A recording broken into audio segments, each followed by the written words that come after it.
BSP से तो डरते हैं, ईवीएम का ये बीएसपी से डरते हैं, बीजेपी बीएसपी से डरते हैं और किसी से नहीं डरती।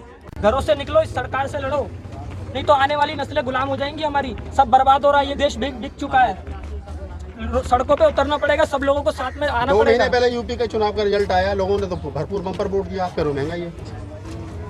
लोगों ने वोट कहाँ दिया उनको? क्यों नहीं दिया? कहाँ दिया? फुल मेजोरिटी की सरकार बनी हुई। आज आप बैलेट पेपर से चुनाव करा लो, अगर उनकी औकात है। ईवीएम पर सवाल उठा रहे हो, अगर उनकी ईवीएम पर सवाल उठा रहे हो, बिल्कुल। बहन जी क्यों नहीं उठाते, अखिलेश क्यों नहीं उठाते, तेजस्वी क्यों नहीं उठाते, जयंत क्यों नहीं उठाते, वो क्यों नहीं उठाते? पहली बात तो हम लोग राजनीतिक नहीं है, ठीक है, सामाजिक लोग हैं, उनसे पूछो ना सवाल जाके कि बहन जी क्यों नहीं उठाती हैं, अखिलेश क्यों नहीं उठाता, राहुल गांधी क्यों नहीं उठाता। मुख्यमंत्री उनको बनना है, एमएलए उनको बनना है, एमपी उनको बनना है, प्रधानमंत्री उनका सवाल आप उठा रहे हो। आपने चुनाव की बात करी ना, तो मैं भी चुनाव की बात कर रहा हूँ, है ना। कि वो लोग आज बैलेट पेपर से चुनाव करा ले, उनकी औकात का पता चल जाएगा।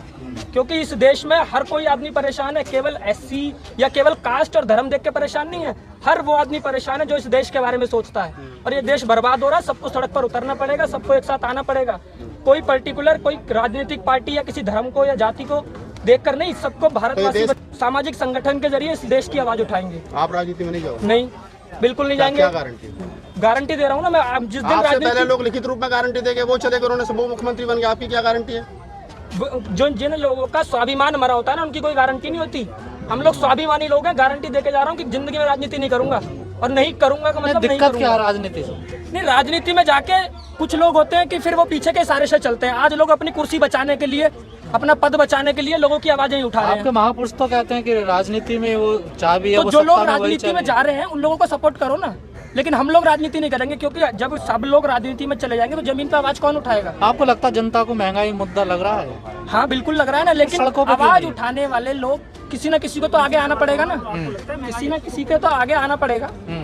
जब हम आगे आएंगे तो लोग अब की आपको ये 60-70 लोग दिखाई दे रहे हैं, अगली बार जब हम होंगे तो शायद ये 2 गुना हो, 3 गुना हो। महंगाई की जो दर है उसको सरकार कम करे, और हम पूरा प्रयास कर रहे हैं लोगों को जागरूक करने का। क्योंकि सुनिए,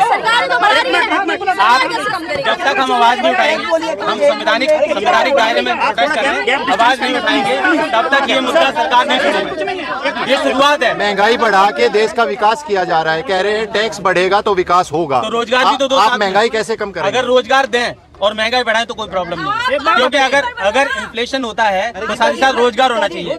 हमारा अगला मुद्दा रोजगार पर होगा, हमारा जो अगला प्रोटेस्ट है वो रोजगार के लिए होगा। अभी हमने महंगाई का मुद्दा उठाया। मेरा आप सभी मीडिया बंधुओं से एक सवाल है, एक मिनट, मेरा सभी आराम से ये चाय इन्होंने कभी चाय नहीं बेची।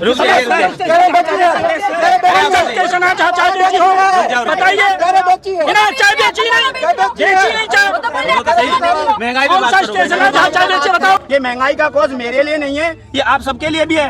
आप अगर यहाँ धर्म के नाम पर क्वेश्चन करेंगे तो गरीब, मेरा हाथ जोड़ के निवेदन है ऐसे सवाल ना करें। महंगाई पे एक सवाल है, आप महंगाई पे सवाल करें, महंगाई पे हम जवाब देंगे। एक सवाल है कि आप लोग कह रहे हैं महंगाई, अगर महंगाई होती तो उत्तर प्रदेश में दोबारा क्यों सरकार बना देती? देखिए, सरकार बन गई वो राजनीतिक काम है, ये सामाजिक लोग हैं। महंगाई हमें लग रहा है राजनेता के इनिशियल लेवल है तो लोग आएंगे। आप राजनेता के खिलाफ प्रोटेस्ट कर रहे हैं? हम राजनेता के खिलाफ नहीं कर रहे हैं, महंगाई बढ़ रही है तो महंगाई को बंद करना। केंद्र की सरकार। अच्छा, हम तो यही चाहते हैं कि आप सरकार तक हमारी बात पहुंचाएं। 50 रुपए बढ़ जाए, कितनी भी 1000 हम वोट देंगे। वो उनका मसला है, हम परेशान है ना, तो हम आवाज उठाएंगे। जो लोग वो भी जनता में शामिल है ना, जो ये कहते हैं 2000 रुपए के लीटर का डेमोक्रेटी है, सुनो, डेमोक्रेसी है, डेमोक्रेसी में उनका अपना व्यू है, हमारा अपना व्यू है। हम चाहते हैं महंगाई कम हो, इसलिए हम आज खड़े हुए हैं। अगर हम उन लोगों में होते तो हम भी अपने घर में बैठ के एसी में टीवी देख रहे होते, हम यहाँ पसीना क्यों बहा रहे होते? अल्लाह भी बोलेंगे ईवीएम के। अब एक बात बताइए, आप बैलेट पेपर से चुनाव क्यों नहीं कराते हैं? इनको डर है ना विपक्षी पार्टी। अच्छा, टाइम खराब होता है, किस बात का टाइम खराब? किस बात का टाइम खराब करेंगे? पेपर खराब होता है। अच्छा, पेपर खराब होते हैं। एक बात बताइए, वो 36,000 करोड़ की मूर्ति लगा दी है, नहीं एक मूर्ति, उसमें पैसा बर्बाद नहीं हुआ। ये पैसा हमारे टैक्स जाता है। मूर्तियां खड़ी करी गई हैं मायावती जी के राज में, उन्होंने तो लखनऊ में, नोएडा में इतनी मूर्तियों पे पैसा बर्बाद किया। एक बात बताता हूँ आपको, वो एक मूर्ति 36,000 करोड़ की, और इतने पारा कितनी यूनिवर्सिटी 6,000 करोड़ में 36,000 करोड़ ज्यादा होते हैं, 6,000 करोड़ ज्यादा होते हैं, बताइए मेरे को आप। से मोदी जी बने, उन्होंने कितनी यूनिवर्सिटी बना दी, और जब मायावती जी सरकार थी कितनी यूनिवर्सिटी बनाई, मैं बताता हूँ। कितनी बनाई, मैं बताऊँ? महात्मा ज्योतिबा यूनिवर्सिटी हमारे यहाँ, तथागत गौतम यूनिवर्सिटी यहीं पास में देख लो, गौतम बुद्ध नगर university, Mahatma Jyotiba university, Ambedkar university, Chhatrapati Sahu जी महाराज यूनिवर्सिटी, जब इतनी अच्छी और थी तो दोबारा सत्ता में क्यों नहीं आई? काशीराम यूनिवर्सिटी, शकुंतला बाई यूनिवर्सिटी, कितनी यूनिवर्सिटी बताऊँ आपको? जब बीएसपी इतनी अच्छी थी दोबारा सत्ता में क्यों नहीं आ पाई? ये बीएसपी से तो डरते हैं, ईवीएम का, ये बीएसपी से डरते हैं, बीजेपी बीएसपी से डरते हैं और किसी से नहीं डरती। महंगाई के विरोध में हल्ला बोल प्रदर्शन है, और हम चाहते हैं कि हमारी बात पीएमओ ऑफिस, एचएमओ ऑफिस और प्रेसिडेंट ऑफिस तक पहुंचे कि पिछले लगभग 3 साल में जो महामारी रही है उससे जनता त्रस्त है, बेरोजगार बिल्कुल लोगों का चला गया है, मजदूरी लोग करने को मजबूर हैं, उच्च शिक्षा प्राप्त लोग भी, लेकिन उसके बावजूद भी महंगाई बढ़ती जा रही है और फिलहाल में कल भी एक सिलेंडर पे, एलपीजी सिलेंडर पे 50 रुपये फिर से बढ़ गए। तो हालांकि बात ये, अगर वो 100 रुपये भी बढ़ा दे तो भी हम क्या कर लेंगे।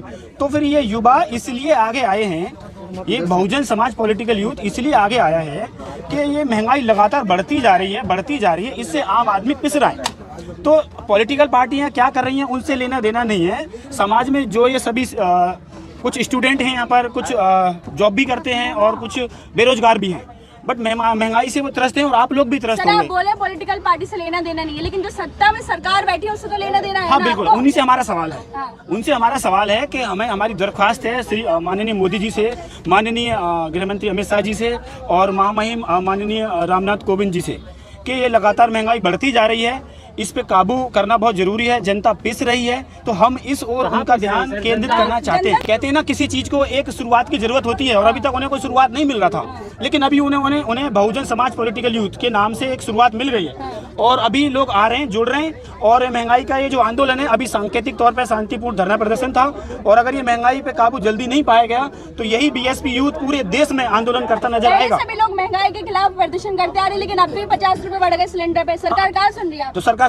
हम तो आज ही आए, सरकार ने कल बढ़ा दिया, तो हम यही तो कहना चाह रहे हैं उनसे शांतिपूर्ण तरीके से। आपको लगता है बाकियों की नहीं सुनी, आपकी सुनेगी सरकार? देखिए, मुझे नहीं पता कि वो किसकी सुनते हैं या किसकी नहीं, क्योंकि वो मेरे अकॉर्डिंग नहीं चलते।